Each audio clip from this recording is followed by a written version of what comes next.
Dengue larva की checking के लिए जिली इंतजामिया लाहौर मुतहरिक assistant commissioner city Tabrez Marri और assistant commissioner model town Zeeshan Nasrullah Ranjha field में मौजूद।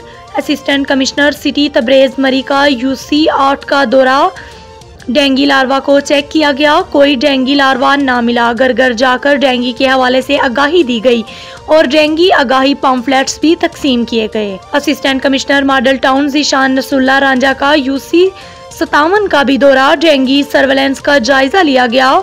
डेंगू लार्वा की निशानदही पाई गई, 2 डेंगू लार्वा बरामद कर लिए गए, फौरी मौका पर तलब कर दिया गया। अफसरान ने डोर मार्किंग और रऊफ मार्किंग को भी चेक किया। अफसरान ने डेंगू के हवाले से एहतियाती तदाबीर अपनाने को भी कहा। डिप्टी कमिश्नर लाहौर दानिश अफजाल की हदायत पर डेंगू दौरा किया गया।